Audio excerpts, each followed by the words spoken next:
बच्चों, अब तक हमने कविता अगर न नभ में बादल होते के 4 प्रश्न किए। आज हम करेंगे प्रश्न 5, रिक्त स्थान भरिए। आपको यहाँ पर कविता की पंक्तियां दी गई हैं। आपने कविता में प्रयोग किए गए उन शब्दों के अनुसार ही इन पंक्तियों को भरना है जो कविता के पद्यांशों में आए हैं। पहला है नहीं डैश फिर गहराती। तो आपकी कविता की पंक्ति में था नहीं घटाएं फिर गहराती। तो आपने इस पंक्ति को पूरा करते हुए ध्यान रखना है कि पंक्ति में कौन से शब्द का प्रयोग किया गया है। तो यहाँ पर क्या आ जाएगा? नहीं घटाएं फिर गहराती, नहीं डैश फिर छहराती।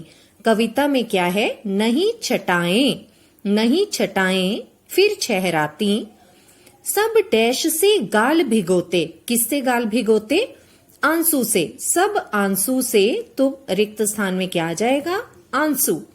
सब आंसू से गाल भिगोते। अगर न नभ में बादल, क्या आएगा रिक्त स्थान में? होते। आपने एक बात का खास ध्यान रखना है कि जब भी आप कविता की पंक्तियां पूरी करें तो कविता की पंक्तियों में जिन शब्दों का प्रयोग किया गया है उन्हीं शब्दों को लिखें, उनका पर्यायवाची शब्द ना लिखें। अब करते हैं भाषा की बात। भाषा की बात में पहला प्रश्न है, नीचे दिए गए शब्दों में उचित स्थान पर चंद्र बिंदु लगाइए। अब आपको चंद्र बिंदु लगाने के लिए कहा गया है, तो आइए पहले जानते हैं चंद्र बिंदु किसे कहा जाता है। चंद्र बिंदु, जिसे अनुनासिक भी कहा जाता है और अनुनासिक का चिन्ह है इस तरह से लगाया गया, चांद और उसके ऊपर बिंदु, अर्थात चंद्र बिंदु। जिन स्वरों का उच्चारण, बच्चों जो चंद्र बिंदु है या जिसे हम अनुनासिक भी कहते हैं, वो स्वर है। वो क्या है? एक स्वर है। और जिन स्वरों का उच्चारण मुख और नासिका दोनों से किया जाता है उन्हें क्या कहते हैं?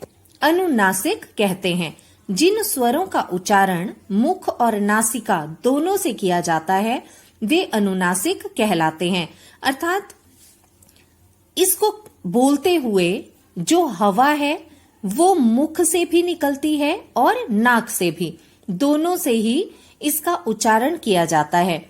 तो इसलिए इन्हें क्या कहा जाता है? अनुनासिक। और आपने एक बात का ध्यान रखना है कि जो चंद्र बिंदु है वो सिर्फ इस तरह से खड़ी पाई पर ही लगाए जाते हैं। जैसे कोई मात्रा है खड़ी पाई वाली, उसी पे लगाया जाएगा। जो अगर ये ई वाली या ई वाली मात्राएं होंगी उस पे चंद्र बिंदु नहीं लगाया जाता, उस पे बिंदु का ही प्रयोग किया जाता है। तो चंद्र बिंदु कहाँ लगेगा? खड़ी पाई पे। ठीक है, चलिए अब करते हैं प्रश्न। चंद्र बिंदु का प्रयोग कीजिए। आपने देखना है कि यहां पर है नदियां, तो चंद्र बिंदु कहाँ लगेगा? या पे।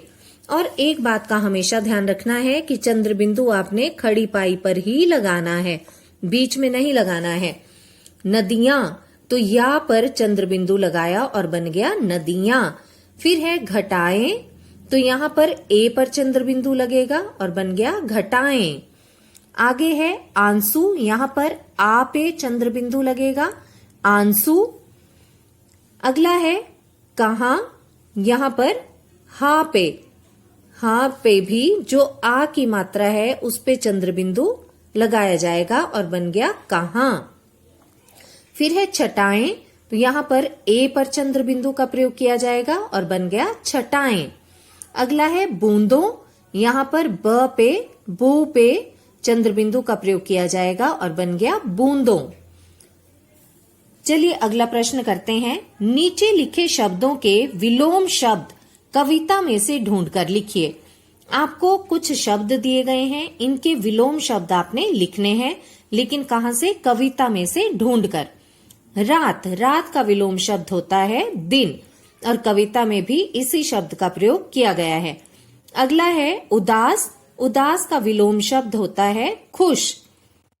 ग में है सर्दी का विलोम शब्द होता है गर्मी।